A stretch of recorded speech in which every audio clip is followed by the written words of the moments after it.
వార్త9 ముందుగా హెడ్లైన్స్ చూద్దాం. నేడు పోలవరం ప్రాజెక్టును పరిశీలించిన చంద్రబాబు అధికారులతో సమీక్ష అనంతరం మీడియా సమావేశం. 2019లో టీడీపీ గెలిచి ఉంటే 2020 చివరి నాటికి పోలవరం పూర్తయ్యేదని వెల్లడి. కానీ ఇప్పటి పరిస్థితుల్లో మరో 4 ఏళ్లు పడుతుందని వివరణ. రాజకీయాలు ఉండడానికి అర్హత లేని వ్యక్తివా ఇలా జరిగిందని వ్యాఖ్యలు. రిషికొండ భవనాన్ని జగన్ ఇల్లుగా చూపించడం మానుకోండని గుడివాడ అమర్నాథ్. తాము మళ్లీ అధికారంలోకి వస్తే విశాఖ నుంచే పాలించాలని అనుకున్నామని వెల్లడి. ఐఏఎస్ అధికారులతో కమిటీ వేశాకే భవనాలు నిర్మించామని వివరణ. రాష్ట్రపతి, ప్రధాని, గవర్నర్ వంటి వారి ఆతిథ్యానికి వాటిని వాడుకోవచ్చని సూచన. ప్రజలను తప్పుదోవ పట్టించే చర్యలు మానుకుంటే మంచిదని సలహా. రాష్ట్రంలో పెండింగ్ లో ఉన్న ప్రతి ప్రాజెక్టును పరిశీలిస్తానన్న మంత్రి నారా లోకేష్. రాష్ట్రానికి పెట్టుబడులు ఎలా తీసుకురావాలో అధినేత చంద్రబాబు ఆదేశానుసారం పనిచేస్తామన్న ఐటీ మంత్రి హోదాలో మొదటిసారి తన సొంత నియోజకవర్గంలో పర్యటించిన రాష్ట్ర ఐటీ శాఖ మంత్రి మంగళగిరి ఎమ్మెల్యే. సింహాద్రి అప్పన్నను దర్శనం చేసుకున్న హోంమంత్రి అనిత. కొందరు పోలీసులు వైసీపీకి తొత్తులుగా పనిచేశారని వ్యాఖ్యలు. వారిలో ఇంకా వైసీపీ రక్తం ప్రవహిస్తున్నట్లుందని వ్యంగ్యం. శాంతి భద్రతల విషయంలో ఎవరు తప్పు చేసినా వదిలిపెట్టబోవని స్పష్టీకరణ.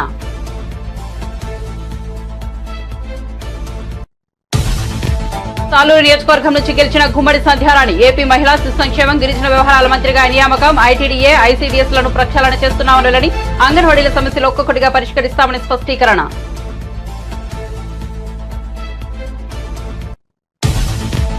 బ్రేకింగ్ స్విచ్ కోసం కొన్ని మీడియా సంస్థలు తప్పుడు ప్రచారం చేస్తున్నాయంటూ హరీష్ రావు ఫైర్. ఇకపై తన విషయంలో ఇలా తప్పుడు ప్రచారం చేయడం మానుకోవాలని సూచన. లేని పక్షంలో లీగల్ నోటీసులు ఇస్తానంటూ హెచ్చరిక.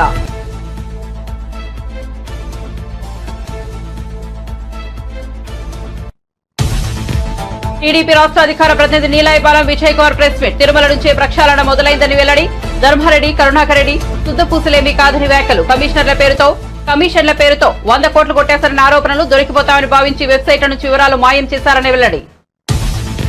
మంత్రి కోమిరెడ్డి వెంకటరెడ్డికి నల్గొండ ఔటర్ రింగ్ రోడ్డు భూ నిరాశితుల సెగ. నల్గొండ రింగ్ రోడ్డు నల్లహెండ్లు మార్చాలని బాధితుల నిరసన. కాలం మీద పడ్డా కనికరం చూపించలేదని ఆవేదన. సీఎం రేవంత్ వచ్చినా చేసేదేమీ లేదని జారుకున్న మంత్రి కోమిరెడ్డి. ఇక వార్త వివరాల్లోకి వెళ్తే ఏపీ ముఖ్యమంత్రి చంద్రబాబు నేడు పోలవరం ప్రాజెక్టును సందర్శించారు. అధికారులతో కలిసి ప్రాజెక్టు అంతా కలయదిరిగిన ఆయన అక్కడి పరిస్థితులు చూసి తీవ్ర విచారం వ్యక్తం చేశారు. 2019లో తాము అధికారం నుంచి దిగిపోయే నాటికి 72% పనులు పూర్తయితే ఈ 5 ఏళ్లలో నాశనం చేశారని ఆవేదన వ్యక్తం చేశారు. పోలవరం తాజా పరిస్థితులపై అధికారులతో సమీక్ష నిర్వహించిన చంద్రబాబు అనంతరం మీడియా సమావేశంలో మాట్లాడారు. పోలవరం ఆంధ్రప్రదేశ్ రాష్ట్రానికి ఒక వరంగా భావించి ఆ రోజు మనం శ్రద్ధ పెట్టాం. ఈ ప్రాజెక్టు వల్ల ఇది పూర్తి చేసుకుని నదుల అనుసంధానం చేసుకోగలిగితే ఈ రాష్ట్రానికి కరువు అనే మాట లేకుండా చేయొచ్చనే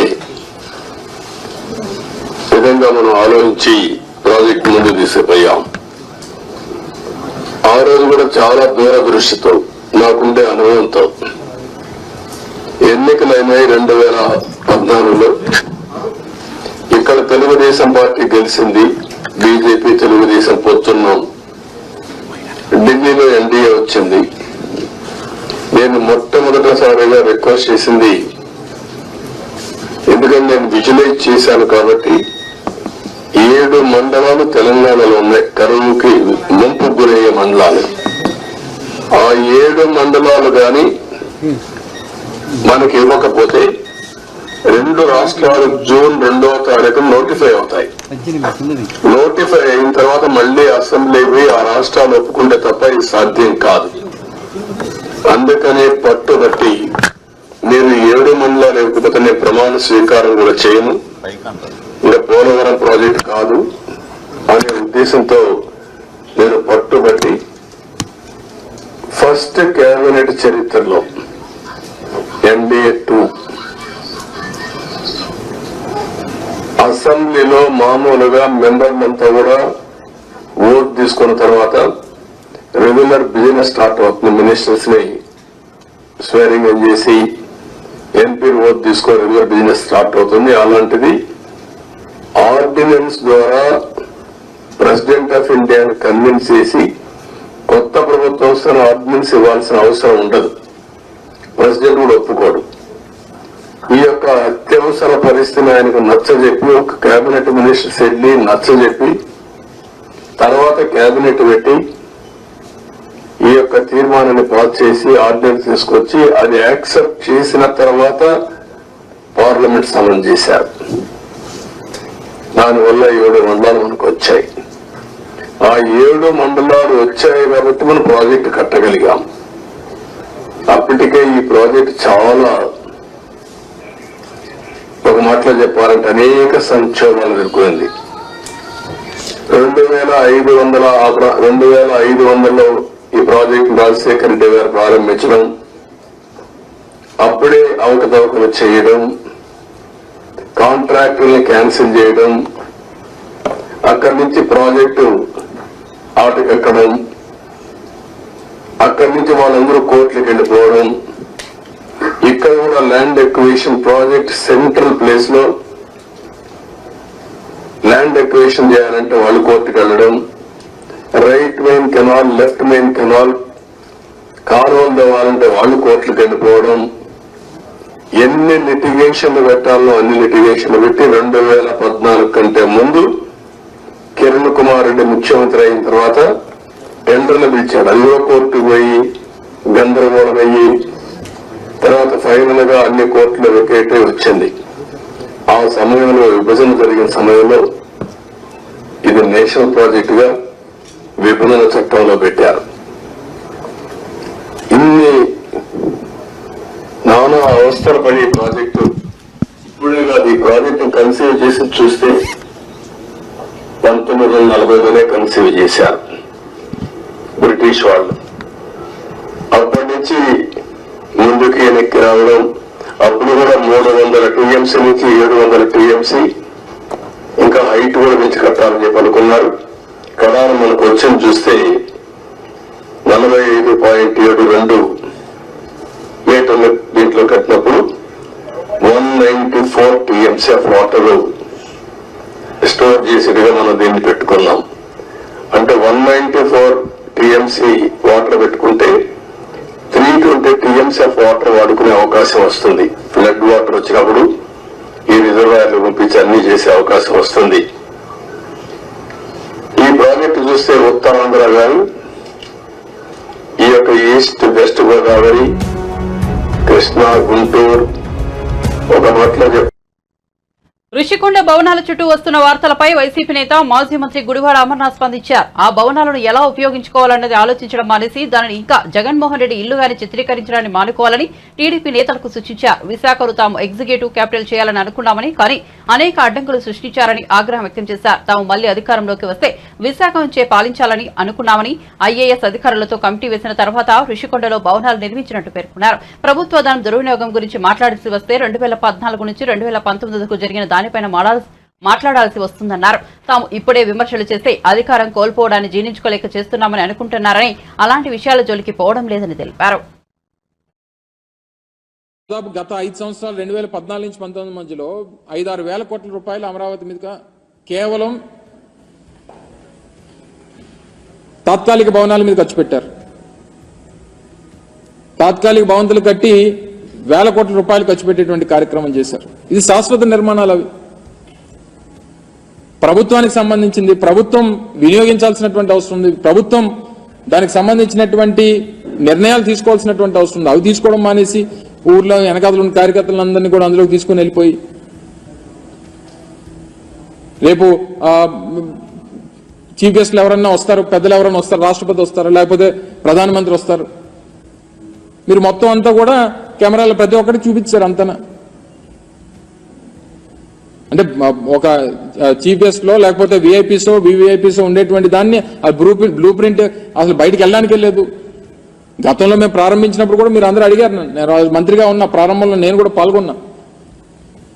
సో దీన్ని ఏ రకంగా వినియోగించాలనేటువంటి దాని మీద ప్రభుత్వం నిర్ణయం తీసుకోబోతా ఉంది. కొన్ని సెక్యూరిటీ రీజన్స్ ఉన్నాయి. డెఫినెట్ గా నిర్ణయం తీసుకునేటువంటి క్రమంలో మళ్ళీ మీ దృష్టికి తీసుకొస్తాం అనేటువంటి మాట మీకు చెప్పాం. సో ఇవన్నీ మానేసి ఏదో మనకి అధికారం ఇచ్చారు కదా అని చెప్పి ఎక్కడికన్నా చూపించమనండి, అన్ని అలాగే చూపించమనండి. గతంలో మేము 5 సంవత్సరాల్లో చేసినటువంటి అభివృద్ధి కార్యక్రమాలు కూడా అలాగే ఆ శాసనసభ్యుల్ని తీసుకొని వెళ్ళి చూపించమనండి. భోగాపురంలో ఇంటర్నేషనల్ ఎయిర్పోర్ట్ నిర్మాణం జరుగుతోంది, చూపించమనండి. ఇదిగో మీ 5 సంవత్సరాల్లో మీరు ప్రారంభించినటువంటి కార్యక్రమాలు, చేస్తున్నటువంటి పనులు ఇగో ఇవి చేశారు, మీరు చూపించమనండి. లేకపోతే మెడికల్ కాలేజ్ చూపించమనండి, విజయనగరం మెడికల్ కాలేజ్ చూపించమనండి. లేకపోతే ఉద్యానంలో కట్టినటువంటి హాస్పిటల్ చూపించమనండి, లేకపోతే వాటర్ ప్రాజెక్ట్ చూపించమనండి, లేకపోతే పాడేరులో మన మెడికల్ కాలేజ్ నిర్మాణం, నర్సీపట్నంలో మెడికల్ కాలేజ్ నిర్మాణం, లేకపోతే సాలూరులో tribal university, Parvathipuram medical college, Kurupam engineering college, ఇవన్నీ చూపించమనండి. నిర్మాణాలు జరుగుతూ ఉన్నాయి, కొన్ని నిర్మాణాలు పూర్తి అయిపోయినాయి. మూలపేటలో హార్బర్, మూలపేటలో మన పోర్ట్ నిర్మాణం జరుగుతామని చూపించమనండి. ఫిషింగ్ హార్బర్ లో అనేక పోర్టులు ఉత్తరాంధ్రకు సంబంధించి ఇన్ని ప్రాజెక్టుల నిర్మాణం చేపడతా ఉన్నాం. ఇన్ని ప్రాజెక్టుల నిర్మాణంకి మేము ముందుకు తీసుకుని వచ్చి ఇన్ని కార్యక్రమాలు చేశాం. ఇవన్నీ మర్చిపోయి అది తీసుకుని వచ్చి ఏదో జగన్మోహన్ రెడ్డి గారు సొంత భవనంలో చూపిస్తారా? ఇప్పటికన్నా మీకు అవకాశం వచ్చింది. ఈ సందర్భంలో అసలు మేము మాట్లాడకూడదు అనుకున్నాం. మీకు 6 నెలల సంవత్సరం సమయం ఇవ్వాలి. అధికారం ప్రజలు ఇచ్చారు, దాన్ని ఏ రకంగా మీరు వినియోగించుకుంటారో. మేము ప్రజలకు చాలా మంచి చేశాం, మాకన్నా మంచి చేస్తారని చెప్పి ఆశించి మీకు ఓట్లేశారు. దాన్ని ఏ రకంగా నిలబెట్టుకోవాలనేటువంటి ప్రయత్నం చేయాలి తప్ప ప్రజలను అనవసరంగా తప్పుదోవ పట్టించి అనవసరంగా ఇంకా మీరు విమర్శలు చేయాలనేటువంటి ప్రయత్నం మానుకుంటే మంచిది. రాబోయే 100 రోజుల్లో ఆంధ్రప్రదేశ్ రాష్ట్ర వ్యాప్తంగా గంజాయి విక్రయాలకు చెక్ పెడతామని మంత్రి నారా లోకేష్ చెప్పారు. మంగళగిరి ఈద్గాలో నిర్వహించిన బక్రీద్ ప్రార్థనలో నారా లోకేష్ పాల్గొన్నారు. ముస్లిం సోదరులతో కలిసి ప్రత్యేక ప్రార్థనలు నిర్వహించారు. 3 టీడీపీ కార్యకర్తలను వైసీపీ నేతలు హత్య చేసినా తాము సంయమనం పాటిస్తున్నామని చెప్పారు. శాంతి భద్రతలకు విఘాతం కలిగించవద్దన్న ముఖ్యమంత్రి చంద్రబాబు ఆదేశాల మేరకే తాము నడుచుకుంటున్నామని మంత్రి లోకేష్ స్పష్టం చేశారు. రుషికొండ ప్యాలెస్ వ్యవహారంలో ఇంకా బయటకు రావాల్సిన చిత్రాలు చాలా ఉన్నాయని అన్నారు. ప్రజా దర్బార్ను అన్ని నియోజకవర్గాల్లో నిర్వహించే అంశాన్ని పరిశీలిస్తున్నామని మంత్రి లోకేష్ చెప్పారు. తుమ్మపూడి మంగళగిరిలోనే మైనార్టీ సోదరుల్ని వైకాపా నాయకుడు చంపాడు. కర్ర బ్యాట్ పట్టుకుని కొట్టి చంపేశాడు. వాళ్ళు మా కార్యకర్తలను చంపి ఇప్పుడు ఏ మొహం పెట్టుకుని ఈ ప్రశ్న అడుగుతున్నారు? ఏమో ఈ రోజు కూడా తాడిపత్రిలో మా కార్యకర్తను చంపేశారు. చంద్రబాబు నాయుడు గారు ఓర్పు సహనంతో మమ్మల్ని ఉండమన్నారు కనుక ఓర్పు సహనంతో ఉన్నాం. లా అండ్ ఆర్డర్ మెయింటైన్ చేయమన్నారు కనుక మేము ఎక్కడ ఇష్యూ చేయట్లా. మంగళగిరిలో కూడా లా అండ్ ఆర్డర్ ఉండాలి, నేను ఇష్యూ చేయట్లా. నేను నాకు 2 నిమిషాలు చెప్తున్నా. నేను మిమ్మల్ని అడుగుతున్నా, ఎక్కడండి వైకాపా కార్యకర్త? ఎవరు దెబ్బ తగిలింది? ఎవరిని చంపాము? ఒక్కడి జోలికి వెళ్ళాం మేము. వాళ్ళు 3 మమ్మల్ని చంపి తిప్పి మా పైన ఆరోపణ చేస్తాం కరెక్ట్ కాదు. ఇంకా మీరు మొత్తం చూడలే, ఇంకా చాలా ఉందని. ఇంకా ముఖ్యమంత్రి గారు దానిపైన నివేదిక అడిగారు. ఎంత ఖర్చు అయింది, దేనికి ఖర్చు పెట్టారు, మొత్తం డీటెయిల్స్ అడిగారు. ఇంకా రావాల్సిన అవసరం ఉంది. ఇదే కాదు, ఇలా చాలా కట్టినట్టున్నారు. అన్ని వివరాలు వచ్చిన తర్వాత ప్రజల ముందర పెడతాం. అదంతా అధికారులు వాళ్ళ ప్రాసెస్ వాళ్ళు ఫాలో చేసుకుంటారు. Thank you. గంజాయి విషయంలో కఠినంగా వ్యవహరించమని మంగళగిరి నియోజకవర్గంలో ఉన్న పోలీసు సిబ్బందికి నేను ఆదేశాలు జారీ చేశాను. మొదటి 100 రోజుల్లో గంజాయి ఫుల్ స్టాప్ పెట్టాలని నేను చెప్పాను. ప్రత్యేకంగా నేను డీజీ గారిని కలిసి, హోంమంత్రి గారిని కూడా కలిసి, నిన్న రాత్రి కూడా హోంమంత్రి అనిత గారితో కూడా మాట్లాడటం జరిగింది. పాదయాత్రలో గంజాయి వల్ల కుటుంబాలు ఎలా నాశనం అయినాయో నేను చూశాను. మీరు కఠినంగా వ్యవహరించాలని ఆమెను కోరాను. మేడం గారు కూడా సమీక్ష పెడతాన్నారు, సభ్యుతో రివ్యూ చేస్తా అన్నారు. ప్రజలందరూ చూస్తారు కదా, మొదటి 100 రోజుల్లో గంజాయికి ఫుల్ స్టాప్ పెట్టే బాధ్యత తెలుగుదేశం, జనసేన, భారతీయ జనతా పార్టీ ప్రభుత్వం తీసుకుంటుంది. అది కాదు, మీడియా మిత్రులందరూ వెళ్ళి 10 సంవత్సరాలుగా పనిచేసిన శాసనసభ్యుడిని అడగాలి ఏం చేశారు. 10 రోజులు అవన్నీ లోకేష్ అడిగితే ఎట్లా? భూములు దశాబ్దాలుగా ప్రజలు నివసిస్తున్న భూముల్ని రెగ్యులరైజ్ చేసి శాశ్వత భూ హక్కు కల్పించాలి. మొదటిగా నేను హామీ ఇచ్చే దానికి కట్టుబడినా. డ్రైనేజు, రోడ్లు ఏర్పాటు చేయాలని గతంలో నేను హామీ ఇచ్చాను, ఏర్పాటు చేస్తాను. ఇంతేకాకుండా స్వర్ణకారులకి ఇక్కడ గోల్డ్ క్లస్టర్ ఏర్పాటు చేస్తాను, హామీ కట్టుబడినా. దాదాపు ఒక 10 కీలకమైన హామీలు ఇచ్చిన వ్యక్తి నేను లోకేష్. తప్పనిసరిగా పద్ధతి ప్రకారం చేసుకుంటూ వెళ్తాను. ఇంకా శాసనసభ్యుడిగా ఇంకా మేము ప్రమాణ స్వీకారం చేయలేదు, అది ఈ వారం జరుగుతుంది. ఇంకా నేను రివ్యూలు చేయలేదు. ఎంటీఎంసీ కానివ్వండి, ఇతర ఎనర్జీ డిపార్ట్మెంట్ కానీ, వ్యవసాయ శాఖతో కానీ సిబ్బందితో ఇంకా నేను రివ్యూ చేయలేదు. ఆల్రెడీ మంత్రులుగా ఉన్న నారాయణ గారికి నా కోరికలు, అంటే మంగళగిరికి మీరు ఏం చేయాలనే దానిపైన నా కోరికలు ఆయనకి పంపిస్తాం జరిగింది. కొలుసు పార్థసారథి గారు హౌసింగ్ మంత్రి వర్యులు నేను కలిశాను.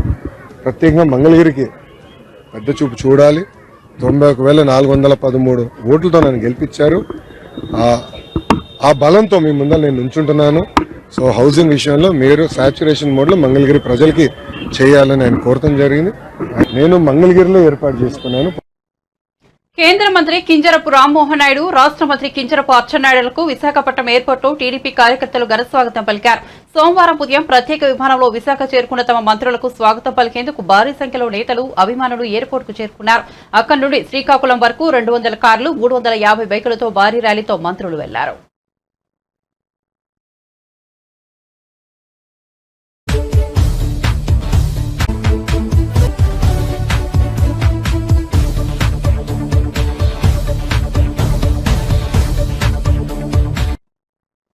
రింగ్ రోడ్ నిర్మాణంలో భాగంగా ఇల్లు, స్థలాలు కోల్పోతున్న బాధితులు నల్గొండలో రోడ్లు, భవనాల శాఖ మంత్రి కోమిరెడ్డి వెంకటరెడ్డిని గౌరవ్ చేశారు. తమకు న్యాయం చేసే వరకు కదలనిచ్చేది లేదని రోడ్డుపై బైఠాయించారు. కొందరు మహిళలు కాళ్లు పట్టుకుని ప్రాధేయపడినా ఫలితం లేకపోయింది. తాను చేసేదేమీ లేదని సీఎం రేవంత్ రెడ్డి వచ్చినా ఇదే పరిస్థితి అంటూ మంత్రి పోలీసుల సాయంతో అక్కడి నుంచి వెళ్లిపోయారు. తమకు న్యాయం చేస్తారని గెలిపిస్తే కష్టపడి కొనుక్కున్న తమ భూములు గుంజుకున్నారని నిర్వాసితులు వాపోయారు. తమకు అన్యాయం జరిగితే కోమిరెడ్డి పేరు రాసి ఆత్మహత్య చేసుకుంటామన్నారు. కాగా నల్గొండ పట్టణం మీదుగా కేంద్ర ప్రభుత్వం 565 నెంబర్ జాతీయ రహదారి నిర్మిస్తున్న విషయం తెలిసిందే.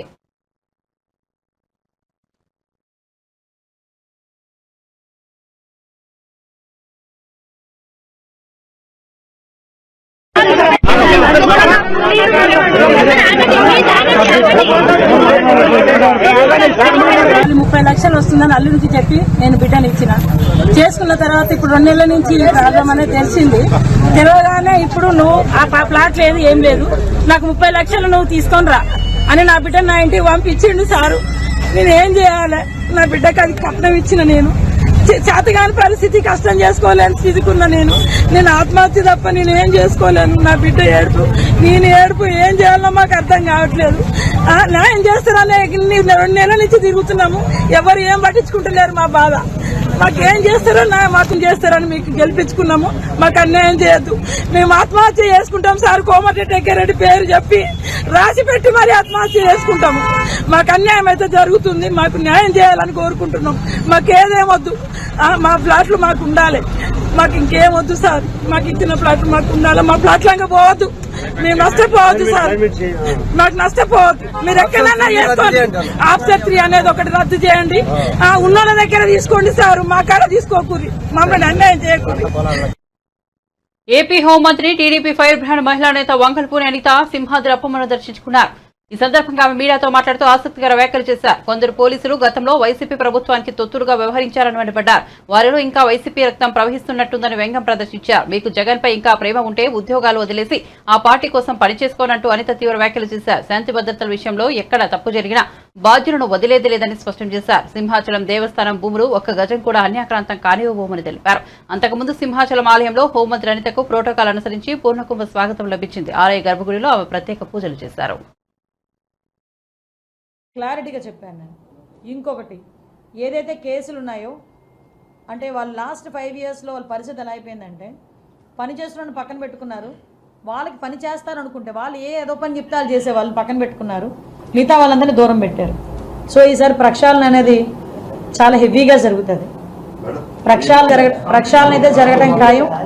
నేను మళ్ళీ చెప్తున్నానండి, పోలీస్ డిపార్ట్మెంట్ వాళ్ళకి ఇది హెచ్చరిక కాదు, రిక్వెస్ట్.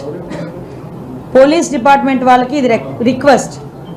మీకు ఇంకా వైఎస్ఆర్సీపీ మూలాలు ఉంటే గనక ముందు మేము తొలగించుకోలేకపోతున్నాము అనుకుంటే గనక పక్కకు తప్పుకోండి.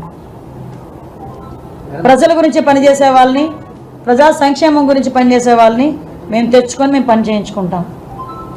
ఇది రిక్వెస్ట్, నాట్ ఏ వార్నింగ్.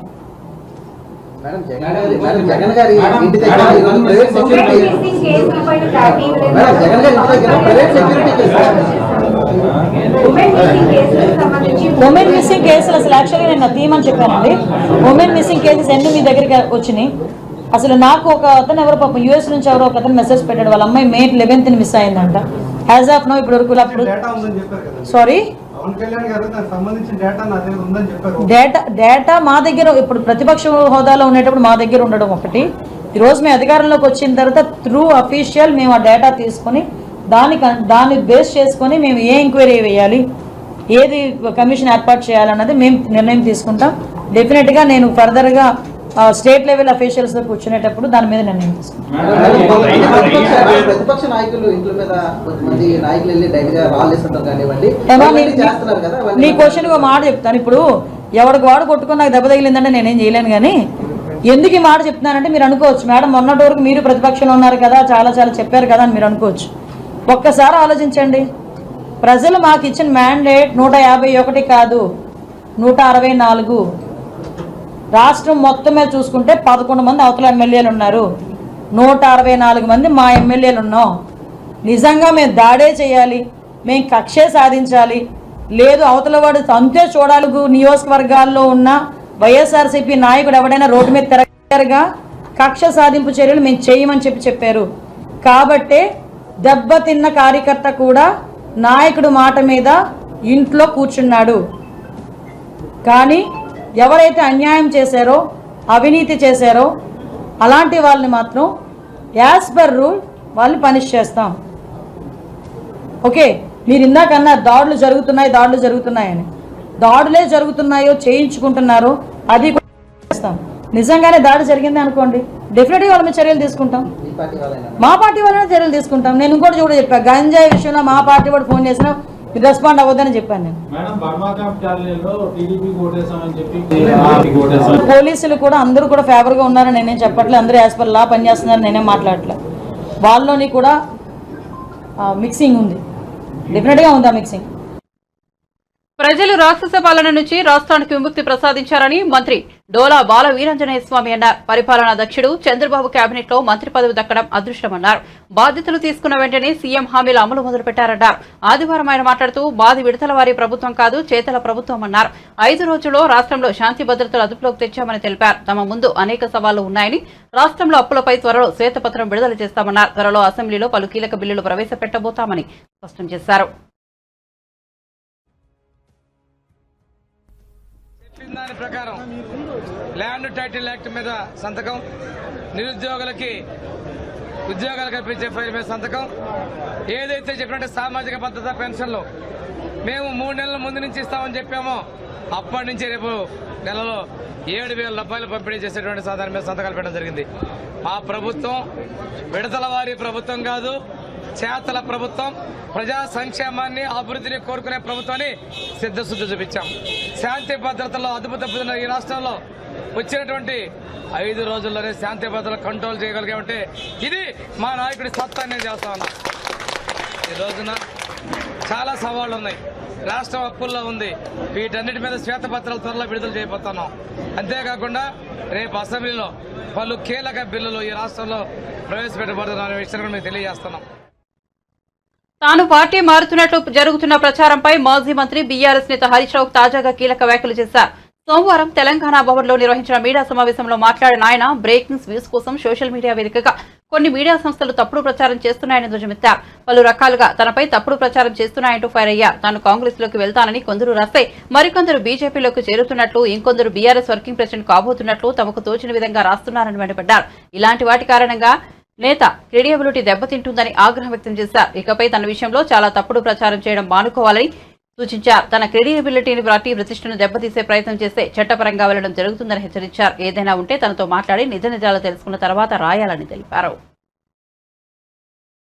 ఒక చిన్న అప్పీలు ఏమనుకోకండి, 3 ప్రధానమైన అంశాలైన ఒక చిన్న అంశం లాస్ట్ ఒకటి నా పర్సనల్ అప్పీల్ అవుతుంది. ఈ మధ్య సోషల్ మీడియాలో ఏమైందే, ఈ వ్యూస్ కోసం ఈ తంబులు అంటారు కదా, నాకు కుదరదు, తంబు నెయిల్స్ కోసం సెన్సేషనల్ హెడ్డింగ్స్ పెడుతున్నారు. హరీష్ రావు బీజేపీలోకి పోయిండని, హరీష్ రావు కాంగ్రెస్లోకి పోయిండని, ఇంకేందో అయిందని, వర్కింగ్ ప్రెసిడెంట్ అయిందని, ఇవన్నీ అనవసరంగా మీ వ్యూస్ కోసమో బ్రేకింగ్ల కోసమో ఇట్లా ఒక నాయకుడి నిబద్ధత మీద, ఒక నాయకుడిని క్రెడిబిలిటీని మీరు వాడుకోవడం అనేటువంటిది మంచిది కాదు. I appeal to all the media houses, particularly social media, ఇలాంటివి మానుకోండి. మీకు అంతా ఏదన్నా అనుమానం ఉంటే డైరెక్ట్గా నాతో మాట్లాడి పెట్టండి. కానీ ఇట్లా పెట్టడం ద్వారా ఏమవుతుందంటే లీడర్ క్రెడిబిలిటీని దెబ్బతీసేది మంచిది కాదు. నేను కూడా ఇంకా తప్పని పరిస్థితి, భవిష్యత్తులో ఇట్లాంటి రిపీట్ అయితే అవసరమైతే లీగల్ నోటీసులు ఇవ్వడానికి, చట్టపరమైన చర్యలకు కూడా వెనుకాడమని నేను వారికి తెలియజేస్తా ఉన్నా. దయచేసి మీ థంబ్నెయిల్స్ను వాస్తవాలు ఉంటే పెట్టండి తప్ప మీకోసం మీరు లేని పెట్టి ఇట్లా మా క్రెడిబిలిటీని మా పార్టీని దెబ్బతీసే విధంగా వ్యవహరించొద్దని నేను ఇప్పటికీ చాలాసార్లు కూడా చెప్పున్నాను. కానీ మళ్ళీ ఇట్లా మీరు ఈ సోషల్ మీడియాలో ఇలాంటివి కూడా పెట్టకూడదని చెప్పి వారికి విజ్ఞప్తి చేస్తూ ఫర్దర్గా ఎవరైనా ఇట్లాంటివి పెడితే, ఎందుకంటే మా బాస్ మా నాయకుడు మా కేసీఆర్ ఏం చెప్తే ఒక కార్యకర్తగా నడిచే వ్యక్తిని నేను. ఇష్టం వచ్చినట్టు వాళ్ళు వర్కింగ్ ప్రెసిడెంట్ అని పెడతారు, వాడు కాంగ్రెస్లో పోతాడని పెడతాడు, వాడు బీజేపీలోకి పోతాడు, ఇవన్నీ ఉంటాయి అసలు ఇట్లా. నేను చాలాసార్లు స్పష్టంగా చెప్పాను, మీ బ్రేకింగ్ల కోసం, మీ లైక్ల కోసం, మీ వ్యూస్ కోసం, మీ రేటింగ్ల కోసం ఒక నాయకుడి యొక్క నిబద్ధతను నిజాయితీని దెబ్బతీయొద్దని, ఇలాంటివి మానుకోవాలని చెప్పి నేను విజ్ఞప్తి చేస్తాను. టీడీపీ రాష్ట్ర అధికార ప్రతినిధి నీలహైపాలెం విజయ్ కుమార్ మీడియా సమావేశం నిర్వహించారు. తిరుమల నుంచే రాష్ట్రంలో ప్రక్షాళన మొదలైందని అన్నారు.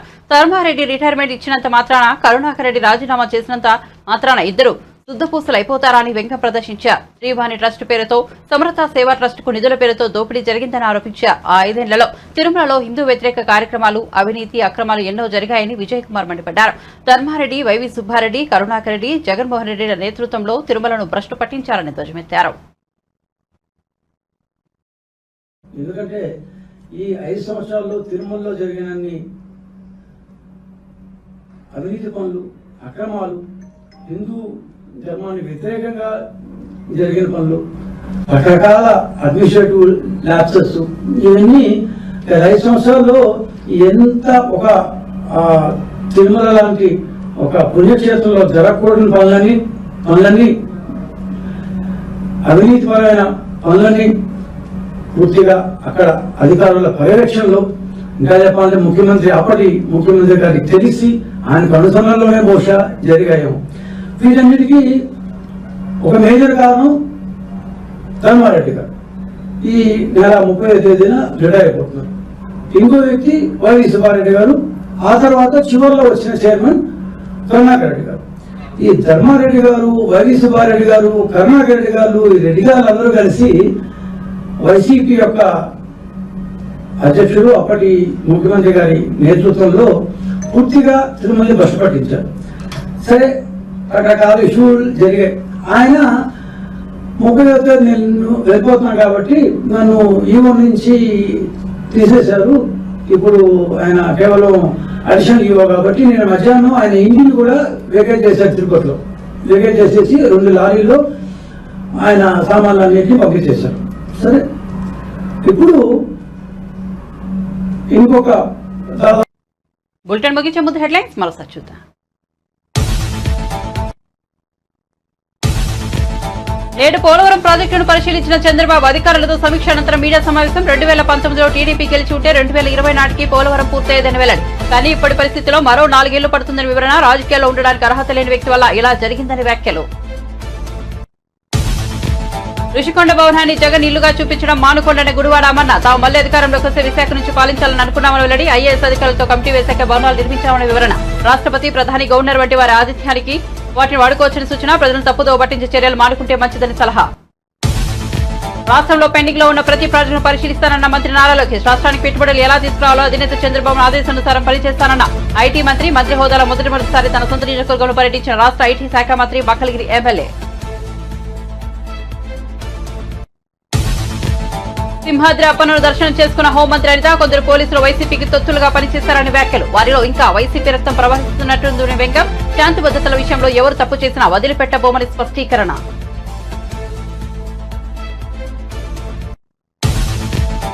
తాలూరు నియోజకవర్గం నుంచి గెలిచిన గుమ్మడి సంధ్యారాణి. ఏపీ మహిళా శిశు సంక్షేమం, గిరిజన మహిళల శాఖ మంత్రిగా నియామకం. ఐటీడీ, ఐసీడీసీలను ప్రక్షాళన చేస్తున్నామని వెల్లడి. అంగన్వాడీల సమస్యలు ఒక్కొక్కటిగా పరిష్కరిస్తామని స్పష్టీకరణ.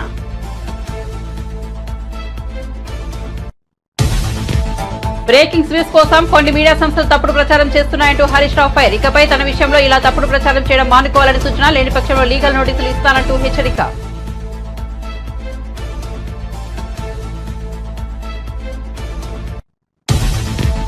టీడీపీ రాష్ట్ర అధికార ప్రతినిధి నీలహైపాలెం విజయ్ కుమార్ ప్రెస్ మీట్. తిరుమల నుంచే ప్రక్షాళన మొదలైందని వెల్లడి. ధర్మారెడ్డి, కరుణాకర్ రెడ్డి శుద్ధపూసలేవి కాదని వ్యాఖ్యలు. కమిషన్ల పేరుతో 100 కోట్లు కొట్టేస్తారనే ఆరోపణలు. దొరికిపోతామని భావించి వెబ్సైట్ నుంచి వివరాలు మాయం చేశారని వెల్లడి.